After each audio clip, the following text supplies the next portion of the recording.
Hello everyone, you're welcome back to this video. As I told you in the previous video that we have to learn grammar to speak English. What does I mean when I say we have to learn grammar? I'm talking about to learning the noun, pronoun, the definition of noun, verb, adverb. What does I mean actually? No, excuse me, sorry. Because क्योंकि जैसा मैंने आपको पिछले video में बताया था कि कुछ कंटेंट अभी फ़िलहाल क्या होने वाली है हिंदी के अंतर्गत, क्योंकि हमारा उद्देश्य क्या था, बिल्कुल बेसिक से एडवांस तक को लेकर के जाना। मैं ये एज्यूम करके वीडियो बना रहा हूँ कि हमें या आपको इंग्लिश समझ में नहीं आती, बिल्कुल बेसिक से स्टार्ट करना है। जो बंदा को कुछ नहीं आता वहाँ से, तो अगर आप पिछली वीडियो नहीं देखे तो वहाँ से देख सकते हैं, इसका लिंक मैं डिस्क्रिप्शन में डाल दूँगा।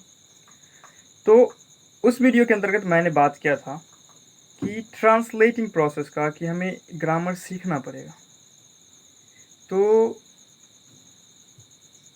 चलिए इसके अंतर्गत बात करते हैं ग्रामर में क्या सीखना है हमें, जो हमारे स्पोकन इंग्लिश को इम्प्रूव करने के लिए मददगार साबित हो। तो पहली चीज़ ये क्लैरिफाई कर दूं कि हम जैसे स्टूडेंट जो हिंदी मीडियम से बिलोंग करते हैं और वो इंग्लिश सीखना चाहते हैं, तो उसे तो ग्रामर सीखना ही पड़ेगा, क्योंकि आप बहुत सारे ऐसे कंटेंट देखते होंगे, कंज्यूम करते होंगे, जहाँ पे आपको ये बताता जा रहा होगा कि इंग्लिश बोलने के लिए ग्रामर की कोई ज़रूरत नहीं, इंग्लिश मत सीखो, डायरेक्ट इंग्लिश बोलो। तो ऐसा पॉसिबल मुझे नहीं लगता है कि जो एक बंदा, एक स्टूडेंट हिंदी मीडियम से है और वो डायरेक्ट इंग्लिश बोलना स्टार्ट कर देगा। और कंटेंट मैं डिसएग्री नहीं करता, एग्री करता हूँ, बट वो चीज़ उसके लिए एप्लीकेबल होता है, ग्रामर नहीं सीखना उसके लिए एप्लीकेबल होता है जिसको ऐसा एनवायरनमेंट मिलता है। मान लीजिए उसके फैमिली मेम्बर्स, उसके सोसाइटी, अगर इंग्लिश में सब आपस में बातें करते हैं तो वो बच्चा ऑटोमेटिकली सीख जाएगा इंग्लिश। लेकिन जहाँ पे ये सारी चीज़ उसको अवेलेबल नहीं है, जहाँ पे हिंदी बोला जाता है, वो बच्चा कैसे ऑटोमेटिकली सीख सकता है? उसको तो ग्रामर के थ्रू जाना ही पड़ेगा। सो हमें ग्रामर सीखना पड़ेगा, बट ग्रामर में क्या क्या सारा चीज़ सीखना पड़ेगा? कोई ज़रूरत नहीं। हम उसी चीज़ को सिर्फ सीखेंगे जो हमें क्या करे, मदद करेगा इंग्लिश बोलने में। तो पहला चीज़ जो मैं आपको रिकमेंड करता हूँ इंग्लिश सीखने के लिए, वो चीज़ क्या होती है कि आप is are am, was were, shall will का प्रयोग सीखें, कहाँ पे इसका प्रयोग करना होता है, ठीक है। और इसके बाद आप ए एन द का प्रयोग सीखें, कहाँ ए लगाना, कहाँ एन लगाना, कहाँ द लगाना है। और उसके बाद हम चलेंगे टेंस पर। क्या? टेंस।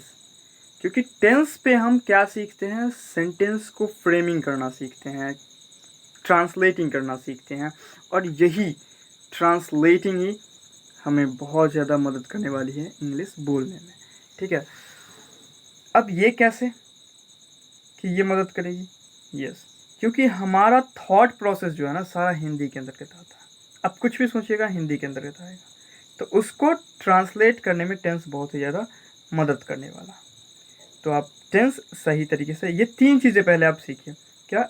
इज़ारम, वाज व, शैल विल, जो कि टेंस के अंतर्गत कवर होता है, लेकिन पहले एक बार मैं ओवरव्यू के लिए बता देता हूँ, वो आप सीख लीजिए थोड़ा बहुत। फिर ए एंड द का प्रयोग, फिर टेंस पे आ जाइए। टेंस पे आप पूरे डिटेलिंग के साथ सीखिए, और ये नहीं कि सीखेंगे उसके बाद ही बोलेंगे, जैसे कुछ सीखे हैं उसको वैसा ही सेंटेंस दो चार बना करके बोला कीजिए, आराम आराम से बोलिए, कोई दिक्कत नहीं है चिल्लाने की, ठीक है। उसको कन्वर्ट कीजिए, ट्रांसलेट कीजिए, बोलिएगा। आप धीरे धीरे कंफर्टेबल होइएगा इस लैंग्वेज के साथ। शुरुआती दौर में क्या होता है, बहुत ही अनकंफर्टेबल लगता है, बहुत ही अच्छा नहीं लगता कि हम ये क्या कर रहे हैं, नहीं कर रहे हैं, थोड़ा सा ये हो जाता। लेकिन हमें सीखना है तो थोड़ा सा खुद को अनकंफर्टेबल बनाना ही पड़ेगा, ठीक है। और एक और भी ये है, कंटेंट मिल जाता है यूट्यूब पे बतेरे कि अरे ट्रांसलेटिंग क्या, हम इंग्लिश सीख रहे हैं, हिंदी क्यों ट्रांसलेट करें हिंदी से इंग्लिश के अंतर्गत, ये क्यों करना, हिंदी मत सोचो, तुम्हारा थॉट प्रोसेस इंग्लिश में सोचो, सब इंग्लिश में बोलो। भाई वो सब धीरे धीरे आगे जाती है, तुम बेसिक लेवल पे हो, जैसा कि मैंने बताया था बेसिक से लेकर के बात कर रहे हैं, तो यहाँ तुम्हें ये सब चीज़ें करना पड़ेगा। ट्रांसलेटिंग ही है, मेरा ये पर्सनल एक्सपीरियंस रहा कि जो हमें क्या करेगा, एक अच्छा फ्लुएंट कॉन्फिडेंट स्पीकर बनाएगा। स्पीकर मतलब वो साउंड वाला स्पीकर नहीं समझना, ठीक है। Speaker I mean that a fluent English speaker, एक व्यक्ति जो इंग्लिश बहुत ही अच्छा बोलता है। तो मैंने जो ये प्रोसेस बताया, ये 3 चीज़ सीखी है। आप जितना ज़्यादा हो सके इनको सेंटेंस बनाइए हिंदी का, हिंदी को ट्रांसलेट कीजिए, कन्वर्ट कीजिए इंग्लिश में, और उसके बाद उसको बोलिए।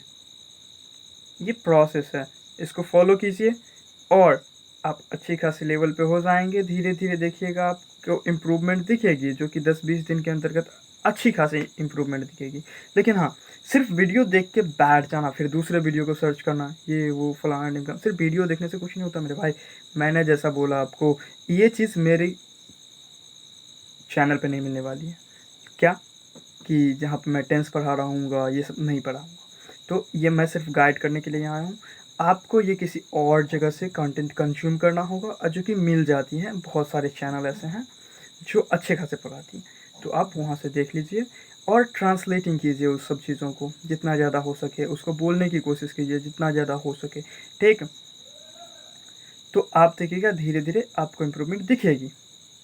तो मेरा बस यही था, एक्सप्लेनेशन दे देना एक बार, कि क्योंकि लोग गलत समझ लेते हैं ग्रामर की बातें जब मैं करता हूँ कि सिर्फ ग्रामर सीखना पड़ेगा, वो कुछ और सीखने लगते हैं, नॉन पर नॉन का डेफिनेशन रखने लगते हैं। भाई वो नहीं सीखा है हमें। मैंने जो चीज़ बोला उस पर आप काम कीजिए, उसको आप अच्छा कीजिए, आप इंग्लिश में एक अच्छे लेवल पर पहुँचेंगे। और हम फर्दर लेकर के आएंगे कि और इसके आगे क्या कर सकते हैं, हम कैसे और एडवांस लेवल पे चलेंगे। तो आप इस पे काम करते रहिए, फर्दर वीडियोस आएगा, वहाँ से आपको आइडिया मिल जाएगा कि उसके बाद मुझे नेक्स्ट क्या करना है, फिर उसके बाद क्या करना है, ठीक है। अगर इस प्रोसेस को आप फॉलो करते जाते हैं, जो मैंने बोला उसको करते जाते हैं, तो आप 2 से 3 महीने के अंदर के देखिएगा आप नेक्स्ट लेवल पे इंग्लिश में होंगे। Literally it's my personal experience and I have learned it from my journey. So, at the end, I'd like to say just one sentence: Jai Hind. Thank you.